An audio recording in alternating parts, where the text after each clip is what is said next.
So a little introduction, my background, quantitative economic decision science major from UCSD, been in the business for decades, Orange County native, Cap Valley High School grad, 9 kids.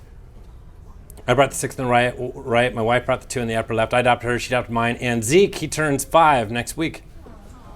He's not that cute. He calls me dude. He's always calling me dude or bruh. I said bro once, he goes, it's bruh. He corrected me, he's 4. So we've been all over the press.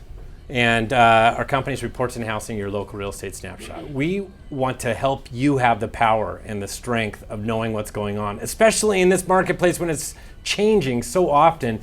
You need that data. So that is what we provide. So you have a total leg up. It is meant to cut through all of the noise, plenty of noise out there. And it's, just setting expectations. It's not looking at closed sales data, because closed sales data is so old, I can hardly care less. Things are changing so fast that you cannot look at closed sales data. We look out the windshield, and we're looking at supply and demand. Supply, available number of homes, demand, snapshot of pending sales, recent pending sales, 30 days. So I can tell you what's going on based upon that really fast. And then from supply and demand, we have expected market time. Not a fan of days on the market at all. I don't utilize the statistic at all. I do have expected market time. You place your home on the market when you open up escrow. It can change on a dime, and it's changing really fast right now. So, and we'll get into that.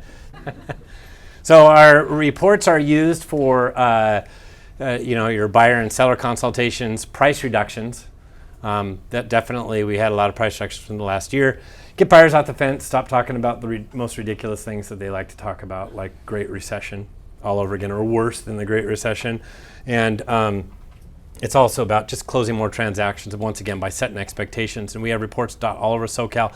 This time I really am close to finishing this Bay Area report. I've been saying it forever. Last year was such a hard year that I never really had the time. So now I'm doing very limited number of presentations so I can get it actually finished and done.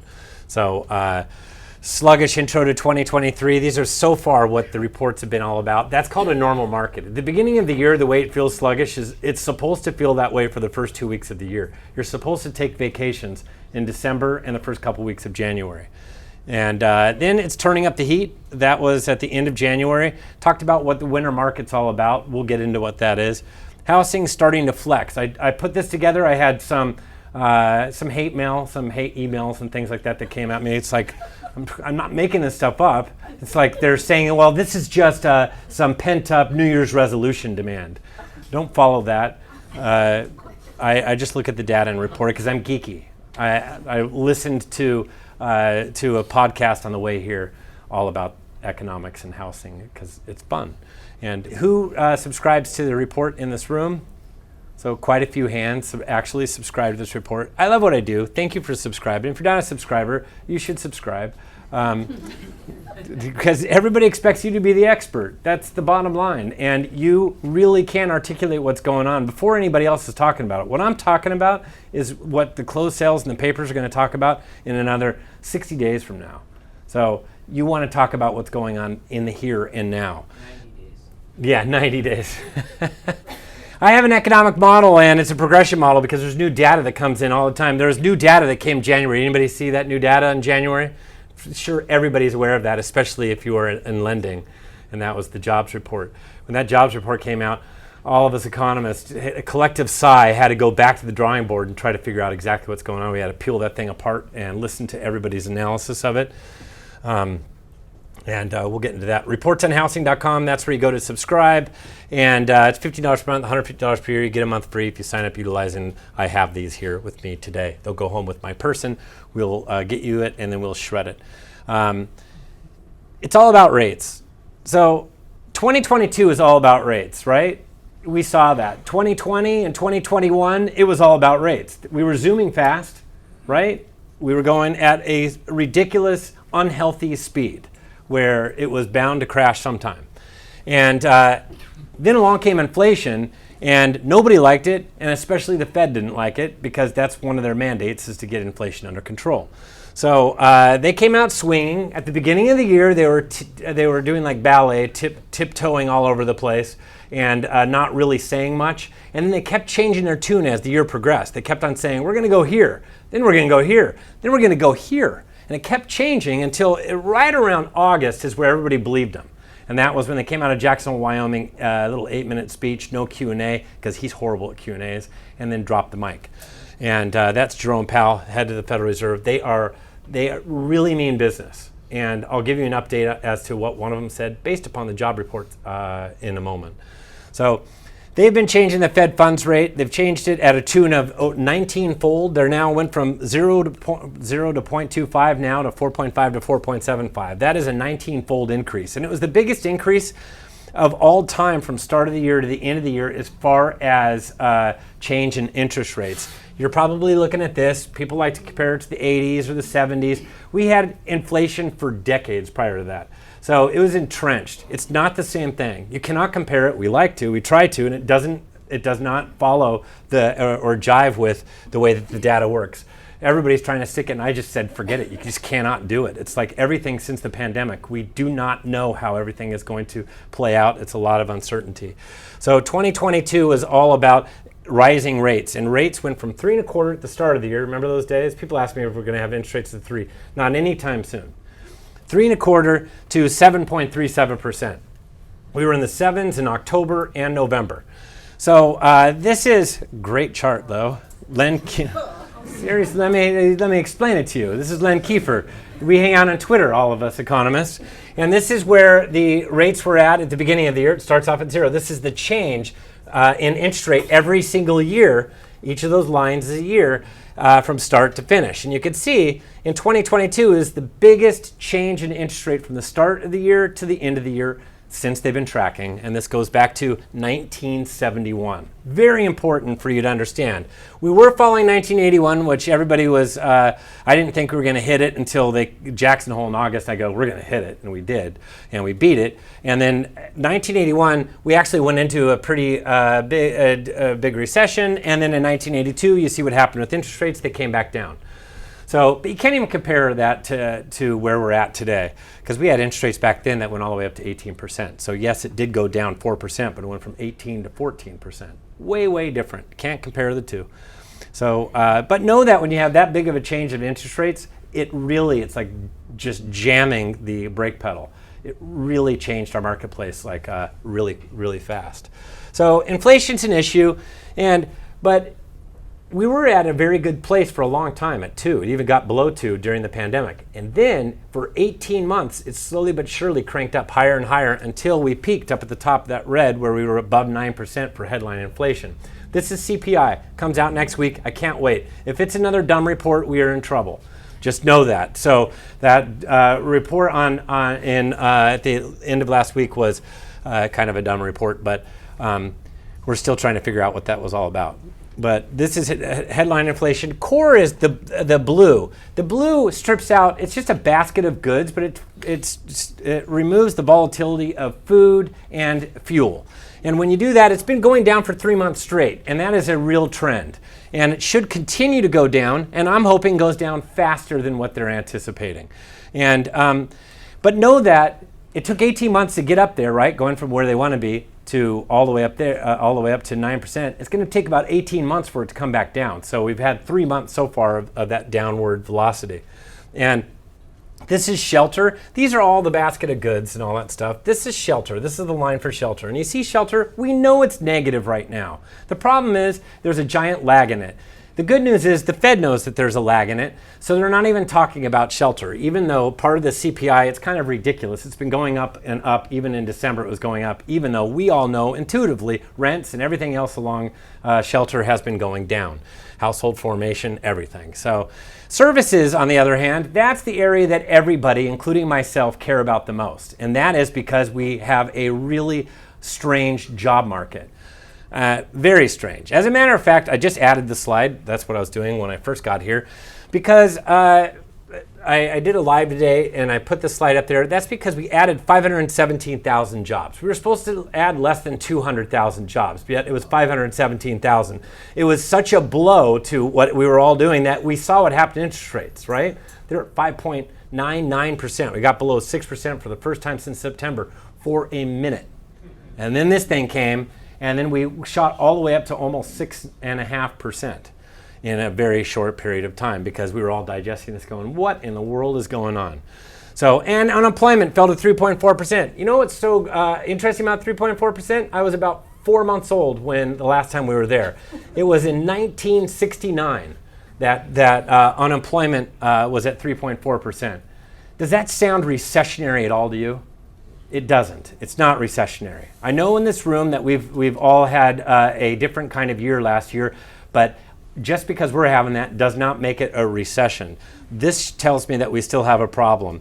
And we have a problem because the number of job openings increased all the way to back to 11 million job openings. It's almost back to, with the unemployment rate and job openings where it's at, it's almost 2 to 1.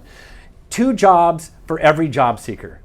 That is way too much pressure on employment. The good news is salaries aren't going up as fast as what they thought would happen if that happens, which is kind of good news, but this cannot continue. So that's why they're trying to get a lid on this, because that causes inflation. You could see it with they're trying to cover shifts at McDonald's and they'll pay you double time. So it's like $30 an hour to flip hamburgers and make French fries. And if they're going to be paying that much, they're going to have to charge you more for your Big Mac. And that's the problem. So what we have is we have inflation based upon the quick rise in wages. So we'll have to be careful that it's something that they'll watch. People talk about wage price spiral all the time. Know that that's not happening right now today. They want the overall economy to slow down. Now, our market could go in one of 3 ways. And this is probably how I probably should have forecasted it, because and I have a better handle on everything now that I've listened to so many different people. There's 3 different doors we can go down. Door number 1 was before it was about a 10% chance, and that is where the economy is too strong. Now I'm going to lift that thing from 10 to 15%. So there's about a 15% chance of the economy being too strong. It's very hard for it to be super strong when we've done all those short-term rate changes, because there's a lot of businesses that borrow money and they have these low interest rates. They'll have to reborrow money down the road, and it'll be at a much higher interest rate. And at that point, that's where it'll be absorbed in the economy. It takes time for all of these rate changes that the Federal Reserve has done to actually make a difference in our economy. So just because we haven't seen it yet, that's why I really don't think that this is going to happen. It's just going to take time.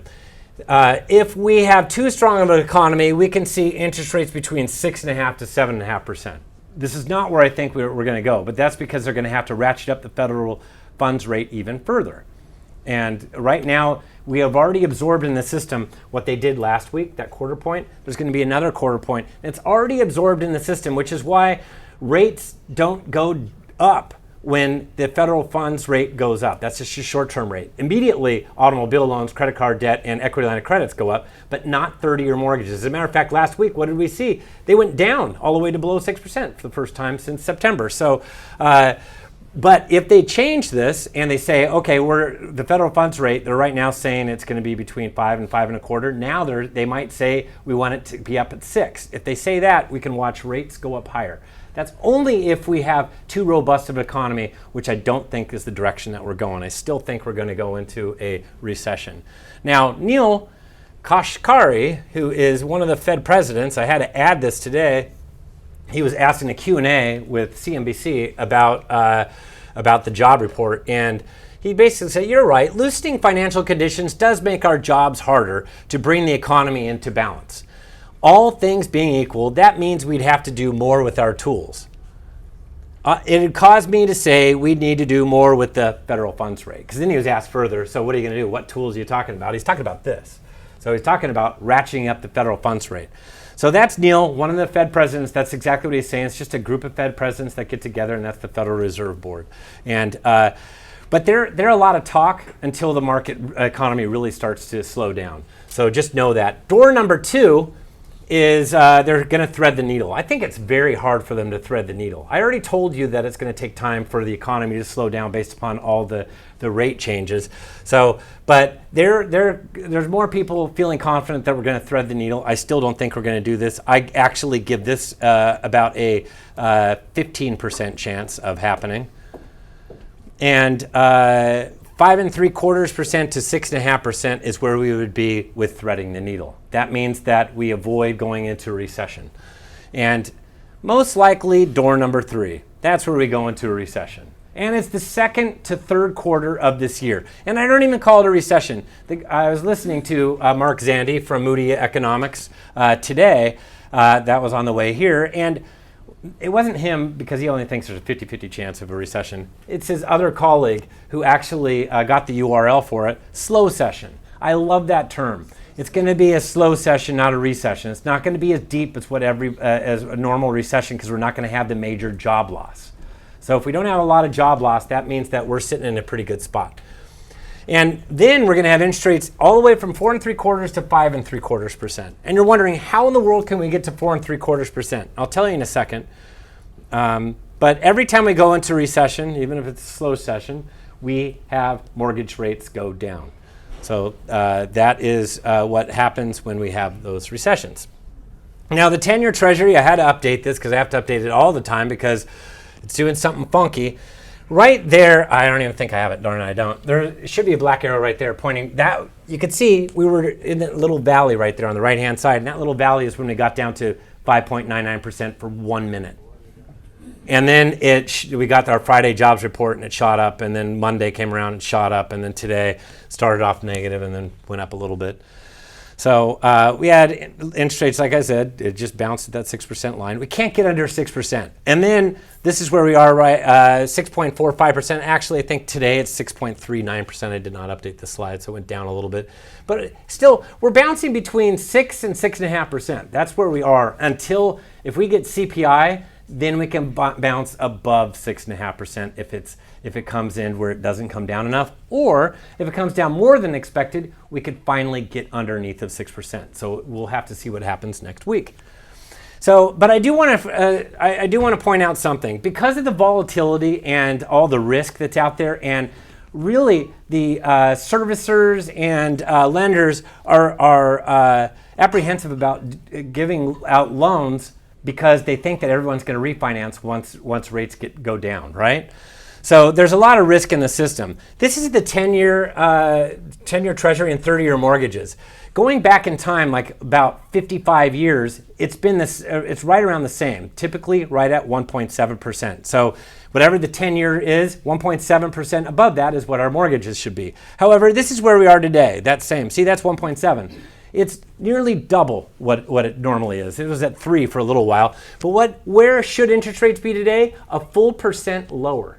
They should be a full percent lower, but because there's so much risk in the system and they think that rates are going to come down, that they are charging extra. That's why if you pay a point, your rate is so much better right now because you're taking out the risk, you're giving them money up front. Anytime you give a lender money up front, it's going to help you out in a volatile market like this.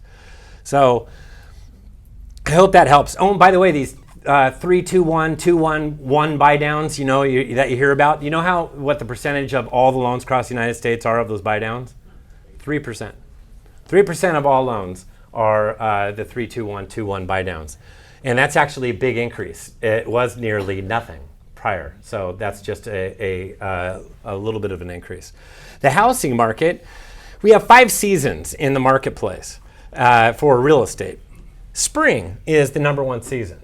And spring is the number 1 season because it involves the families. People transact all year long, except in the spring, more families come online because they want to put their home on the market in spring or buy a home in spring and close when? During the summertime when the kids are out of school. So spring is number 1, and that's when we have the most demand and the most number of homes coming on the market. Then we have summer's number 2. Autumn's number 3, winter is number 4. The slowest season is the holidays. You guys just experienced it. That was a slow season, and now we're starting to ramp up from that. And we are in winter right now. Winter is where supply does not change much. Typically it goes up a little bit, but not this year. It can actually go down, and this year it's really going down. It's following the 2021 direction. Demand surges at the same time. We get to Super Bowl and we tell everybody, you got to get in, it's so good. And they say, I don't want to get in because it's not yet spring and my kids are still in school. So that's why they want to wait. But we'll still tell them that the market is really strong come Super Bowl, because that's what we do as an industry. Supply versus demand, they're duking it out. Low supply favors sellers, low demand favors buyers. But low demand is actually increasing right now. And supply its demand's increasing right now. Low supply is actually decreasing. So the buyer's grip on the marketplace right now is actually beginning to abate. And we're dealing with the housing shortage. I've got to change this slide. I'm actually calling it a housing crisis again, because we don't have enough homes. And we still don't have enough homes. We should have, if you see this is January of 2019, or actually the start of February 2019. We were at 817,000 homes. It actually went down within the last 2 weeks. We're at 457,000 homes across the United States. And it's been going down. It was finally going to look like it was going to start to go up, which it normally does at the end of January, but then it went down over the last 2 weeks. And then Orange County active listing inventory. This is where we are. I go around to all the rest of Southern California. I have to actually show them the slide because their slides begin right here. So they only see those Himalayas on the right. They don't see these. This is Mount Everest. And Mount Everest was the Great Recession. This is why we're not going to have a Great Recession. We just don't have homes on the market, period. We don't have an inventory. The Fed wanted to bring supply and demand in better balance. They're not doing it. They're doing a horrible job if that was what their goal is, because right now they're precluding a lot of homeowners from even placing their homes on the market at this point. But over here in 2006, we had 16,000 homes on the market and 18,000 in 2007. I still have people tell me, you never saw the Great Recession coming. They haven't been following me for that long, but you can see a Mag truck when it's coming straight at you and through your windshield. That's pretty much how it looked. And that's because there are way too many homes on the market. And right now there is nothing on the market. So the active listing inventory following 2021 to a T, just a little bit less. We're one of the only counties that actually has less homes on the market than 2021. It's only 2022 that beat where we are today. And know that these numbers are unfathomable. They're so low. I have never seen anything like it before. The lowest ever prior to the pandemic was 3,150 in 2013, and I thought that was ridiculous, and we've been playing lower than that.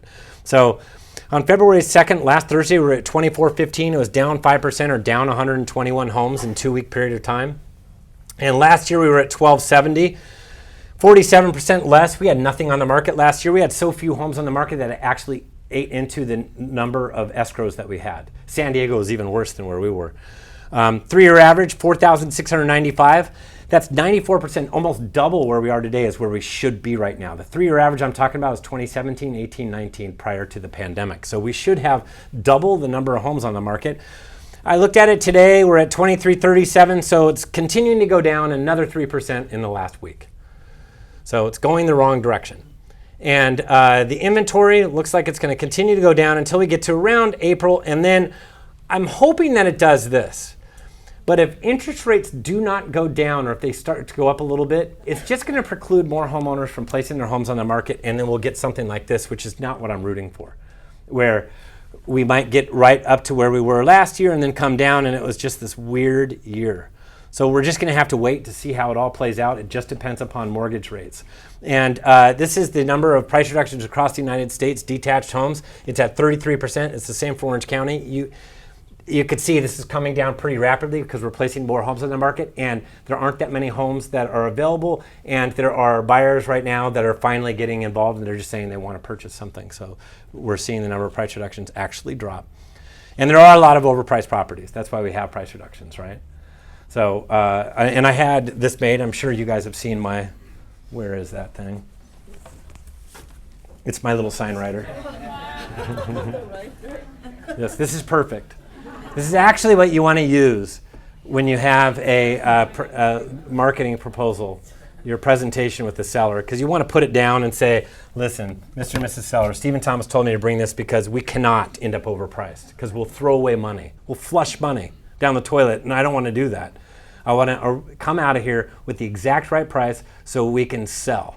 And we have to sell quickly, because if we stay in the market for a long period of time, we're going to have to reduce the asking price over and over again, and you're going to net less. So we can't end up overpriced. So, yes, overpriced. And matter of fact, do not brag about getting in and out of a listing presentation in 1 hour and getting a listing. Who cares? I really don't care. I want to know that you got that thing priced right so that you're on the market for only 7 days and then go into escrow. So take 3-4 hours. And because here's what it's all about. I was finally able to do it. I knew I was going to be able to do it once we got to October, because all that froth was gone out of the system. And this is all closed sales in the month of October. This takes a lot of work, so that's why I don't do this every single month. And that is the number of price, this is closed sales in October, no price reduction. 57% of all sales did not have a price reduction. And they got 99% sales to list price ratio, only 1% off. And don't worry about median sales price. I just show you that because it's the same. It does not matter what price point it is. Median days on market, 9 days. So you're on the market for 9 days. So doesn't it make sense to price it right? Because if you had to reduce it, and these are only success stories, 1 to 4%, 17%, they got 97.5%, which means that they just threw away 1.5%. On a $1 million home, that's throwing away 15 grand. And it took them 43 days. If they had to reduce it by 5% or more, that was 26% of all closed sales, 1 out of every 4. They got 96.4%. They just threw away another 10 grand. So now they're down $25,000 because they're knuckleheads. And they didn't listen to you, and you told them you were going to sit here until they had the right price. That's what you have to do. Seriously, it is so important, because 25 grand is a lot of money to anybody at the end of the day. So you do that, and just bring a big glass of, bottle of wine, or I like whiskey, and just sit there with your sellers until they come out with the right price. So this is what I'm saying you need to do. I think that'd be fun. So when do homes come on the market? Well, in December you could see nothing on the market. Nothing came on the market. Matter of fact, we only placed 1,000 homes on the market this last December, so we were off by about 500. In January, it doubles. In February, it's about the same, and then it starts ramping up until we get to May. May is the #1 month for homes coming on the market. This is the average prior to COVID. But this awesome couple with their family, they have no room in their house. They have to go out on their porch all the time. So they want to move, but man, they love their mortgage rate. And that's, 60%, 40% of all Californians actually own their home free and clear. The other 60% have incredible interest rates. They're hunkering down. They're not going to move. I refer to it also as the golden handcuffs. You've heard different things for it. I called it hunkering down. And California, 89% of everybody with loans has an interest rate of 5% or lower. 71% has an interest rate at 4% or lower, and 29% have an interest rate at 3% or lower. Who in this room has an interest rate of less than 3%? Holy crap, that is more than 29%. You see, this is a problem.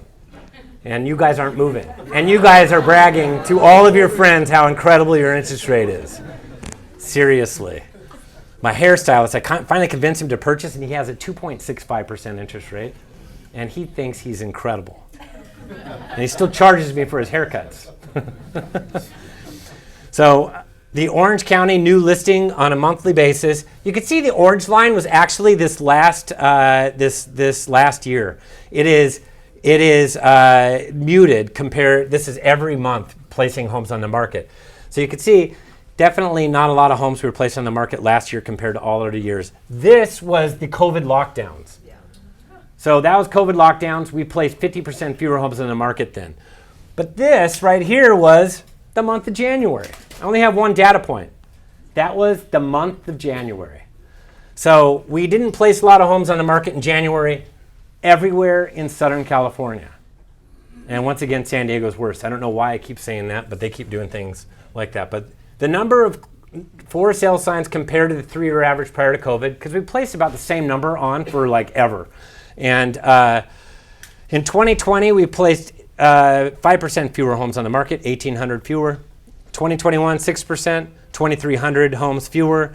In 2022, last year, we placed 8,500 fewer sellers. There were fewer sellers that came on the market, missing 22% of our entire marketplace. They didn't list their homes. This is hunkering down. And then in the month of January, it was off by 45%, missing 1,375 in the month of January alone. You can go ahead. I just have to repeat them, I was told. Everybody has these great rates. And is it really only first-time home buyers that are like, oh, okay, fine, I'll jump in, but there's nothing to buy? No, it just depends. I heard a story of somebody that hated their neighbor, and they said, I really don't care what I'm going to do. I hate my neighbor so much, I want to move. And so, what's that? Just less numbers. If people Yeah. are coming from a financial standpoint other than like, I have to, or I just feel like it. Yeah, you know what? So who's going to move? That's the question. But really, ultimately, at the end of the day, it comes to a point where if you have all these people that aren't doing it after a while, that after a while, they're going to want to do something, and they'll figure out a way. They're both making more money. They know that they can cash out, do really well. They're just going to have to pay more on a monthly basis, and they could probably refinance down the road. This is what they're going to think after a while. They're all coming to this conclusion all by themselves, which is why we're seeing more demand right now today. It's not just first-time home buyers, but thank goodness first-time home buyers in VA, they can finally purchase something. I talked to a lender that does nothing but VA, and he couldn't get anything accepted. And now he just last month had to pick between two homes, both willing to pay their VA, and he got to pick which one he wanted to purchase. Of course, he has a little bit of a higher rate, but he thinks he can refinance down the road. So exactly to my point. So when are we going to see more listings? When interest rates fall enough. We have to close the gap. They have to fall to about 5.5% is where that threshold is, where there's, I'm going to do it, that type of thing. You're going to get more people to do it. Not you knuckleheads with 3% less interest rates. You guys aren't moving. But there's a lot of people in the fours that will say, yeah, you know what, I'm at 4.25%, I can make a move. That type of thing. It won't be that big of a deal. So, but we do need interest rates to fall below to about 5.5%. Is what we're showing. So we have a very, very low demand. By the way, our demand, I don't talk about it because I don't want people thinking that we're going into a great recession. It is great recession demand that we're dealing with right now. That's why it feels so sluggish. It's just matched up against nothing on the market. Way different. And a whole bunch of homeowners that can actually make their payment. They didn't have to fog a mirror or anything like that. They have good credit scores. They had to qualify since Dodd-Frank. It's a way different system. So that's why I don't really bring up, this is just as bad as the Great Recession. So I sometimes will say it in the midst of my reports, but it's not like I'm going to talk about it that much in public or to newspapers. So this is the median detached price of a home by CAR every single month. I'm not a fan of medians, but I'm going to use theirs because it just jumps all over the place. But so do interest rates. So I'm plugging in the median at the time for that month and the interest rate for that particular month, and I come up with a payment. This is the payment. And you can see payments were about the same from 2018 all the way till the first few months of 2021. Then all of a sudden values started going up and interest rates went up just a tiny bit in 2021. Values are going up so fast that you can see then we got to 2022 that here we are. We were used to, the top over here was about $3,900 per month. And in October, we hit $6,905 per month for the median detached house. For a minute there, when it was above like 7.35%, it was like $7,100 per month for the median detached house. And now it's at 6.46. It's now at 64.11. I had to do this because we're higher. When we were at 5.99% last week, I was able to show that it was $1,000 a month cheaper. That's why we need to be down at 5.5%. 5.5% is like this magic number. It gets us close enough to 5. Everybody thinks 5. 5 is good. 5 is good. Everybody is out there thinking 5 is great. So that's where they really want to be. At 5.5, they can get to pretty close to 5. So rates impact on affordability.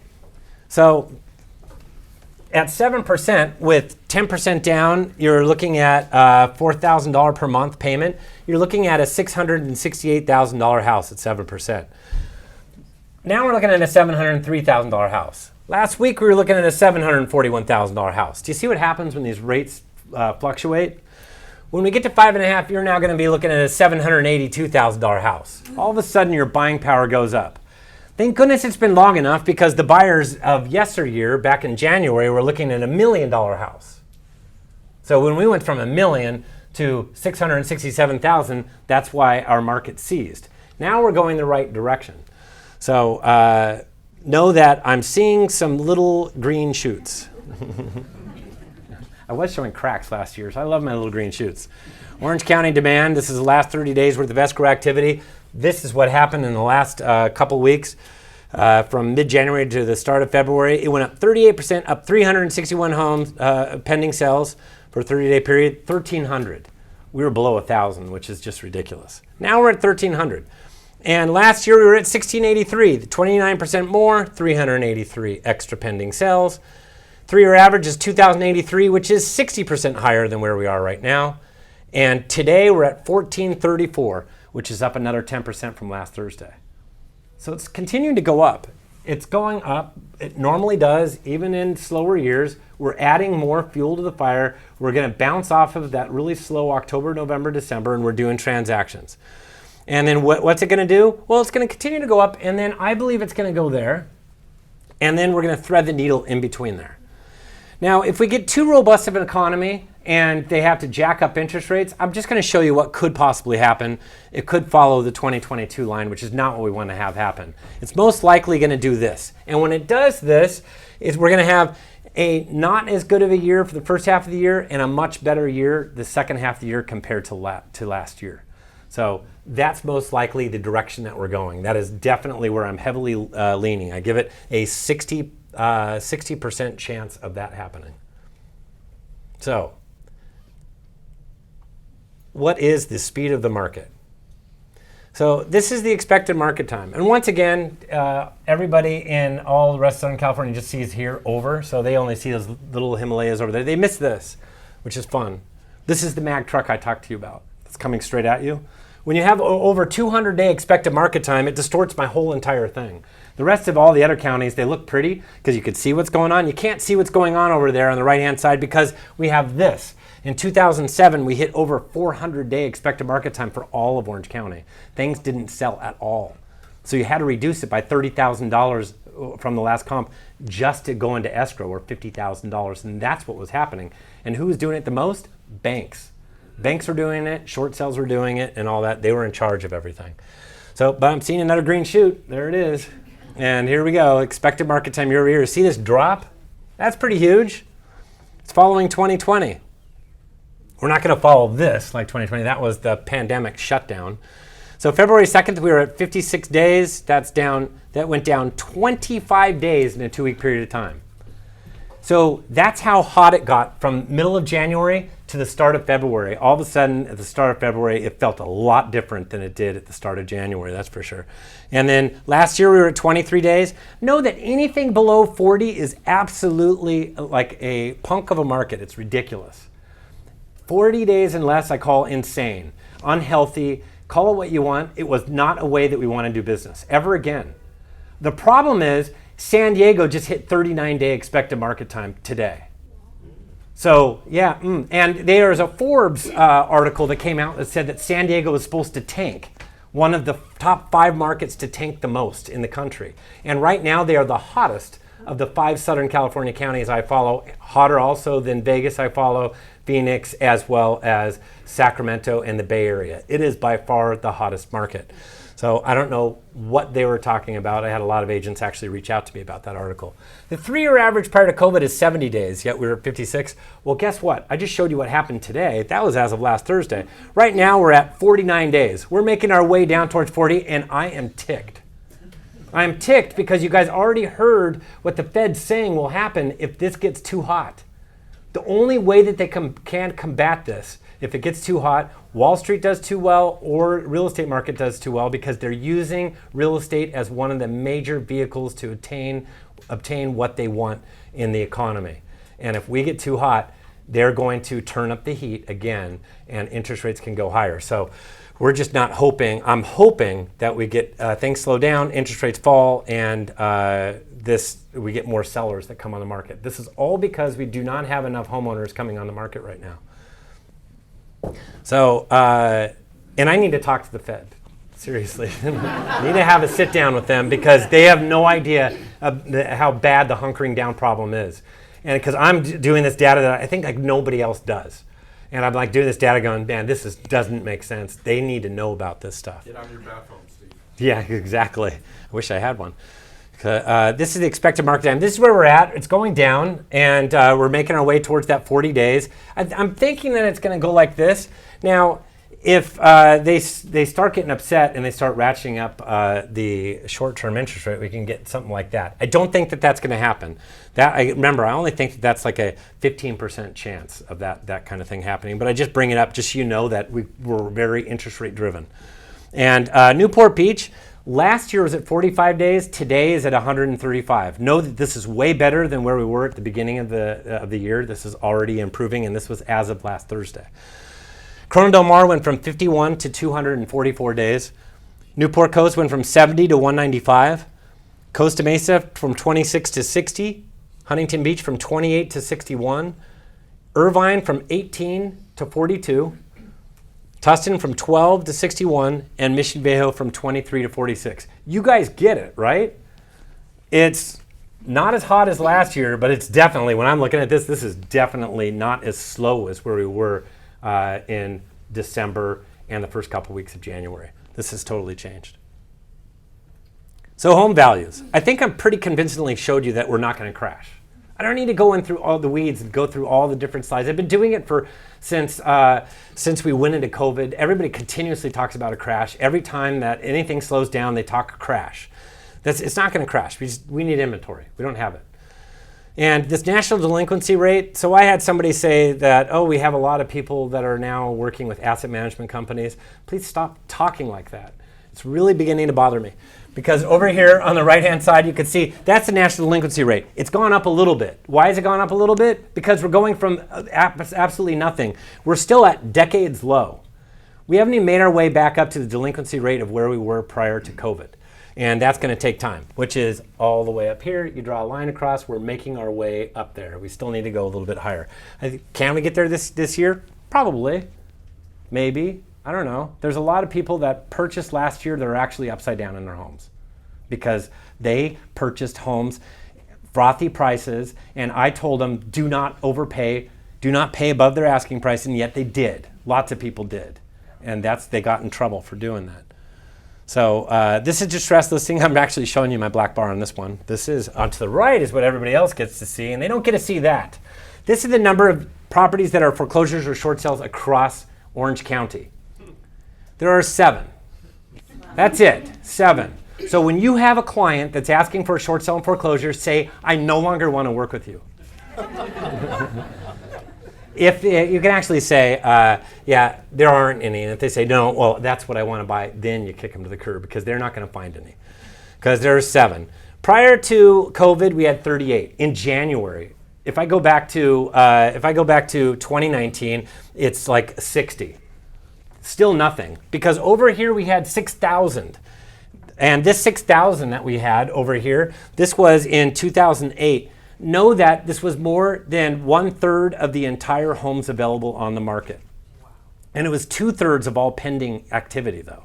Short sales and foreclosures, even though they made a smaller portion because they all went on the market and instantly went into escrow. Almost, a lot of them did. They sold really fast. So our market was driven and controlled by banks. It's not like that and won't be like that at all this time. We're not over leveraged. We have strong credit. Homeowners across the United States collectively, and they have good jobs. They're not going anywhere.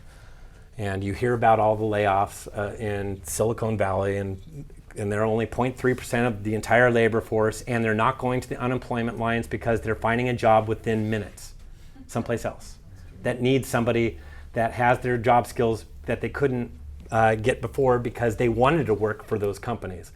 Like the Amazons and everybody else. Now they got to go work for Jerry Jones Barbershop and do their internet for them. Seriously.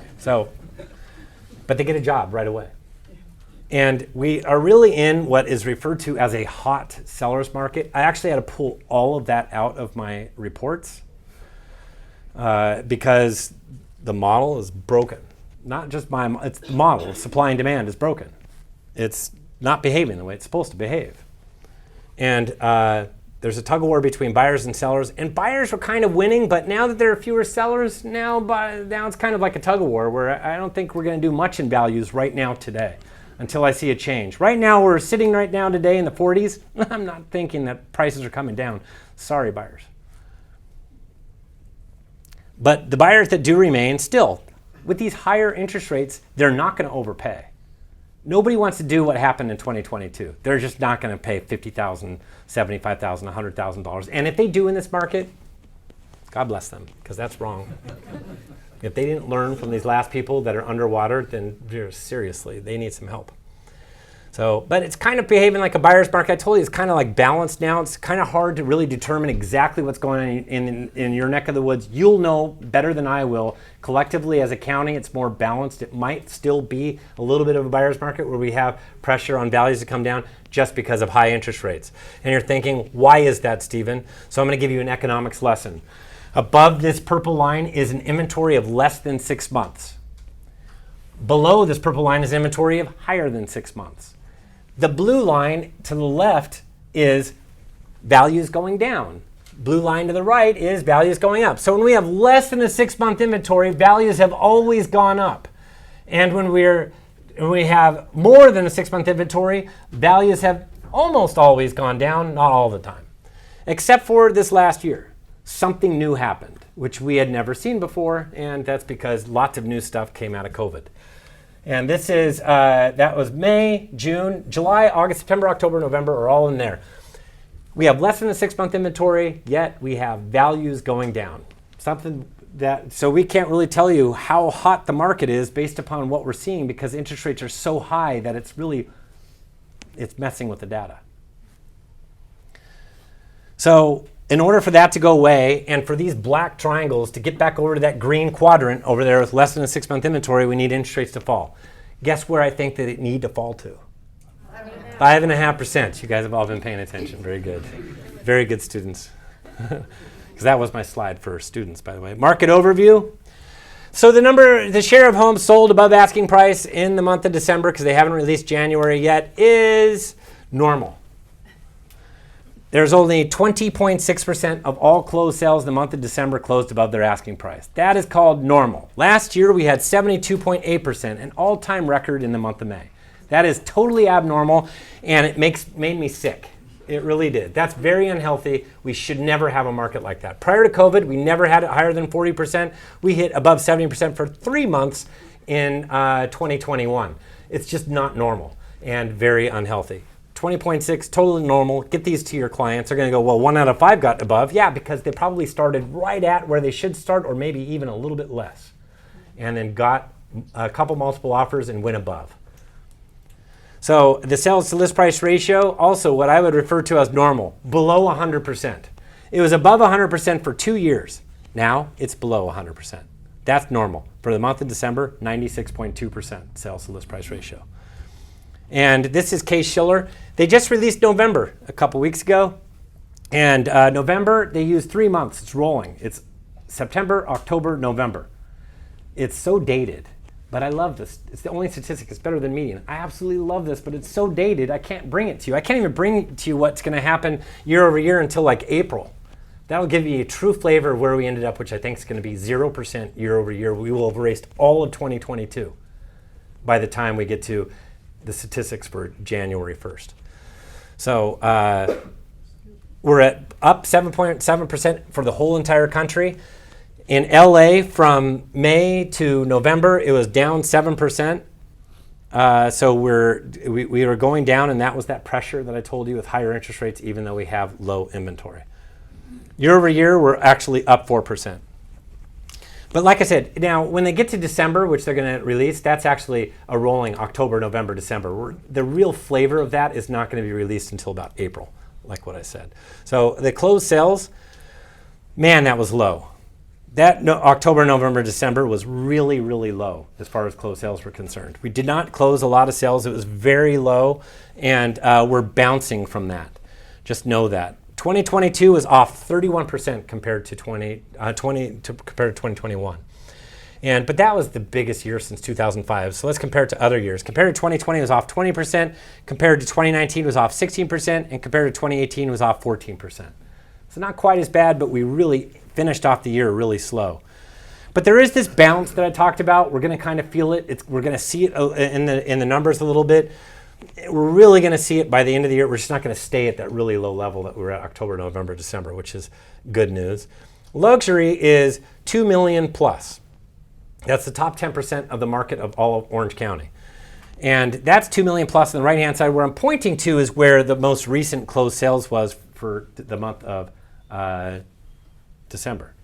And that was the last couple months, November and December. You could see pretty low, but still beating 2019. As a matter of fact, 2022 is only off 14% compared to 2021, which is an all-time record. And 2020 was the prior all-time record for 2 million plus properties, and we were 57% more than that. So we're still doing a lot of transactions above $2 million. So know that that's occurring. But we're supposed to slow down in luxury market. Luxury markets are not supposed to sell instantaneously. San Diego County is getting back to that place where their luxury market's starting to sell a little bit more rapidly, which is not normal. You're supposed to take a 6-month listing contract. But year-over-year luxury, at least in Orange County and some other counties, are still behaving appropriately. And that's the inventory's at 592, up 210 from last year. Demand is at 124, down 93 compared to last year. And expected market times at 143 versus 53 days last year. This is ridiculous. 53 is not the expectations that anybody that's putting their homes on the market at $5 million should ever have.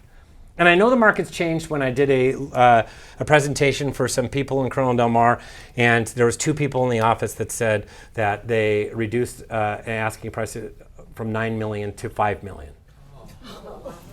So I'm going to say arbitrary. They needed a bottle of wine or some whiskey to properly price that thing, because what a waste of everybody's time. But that was luxury. They were just throwing whatever they could at it, and they were getting it. It was ridiculous. And that's what happens with high roller type of stuff, but it was dumb. And now it's fixing itself. And if it doesn't fix itself right now, eventually it will fix itself. But right now it's kind of fixing itself with a 143-day expected market time, but know that that's starting to come down.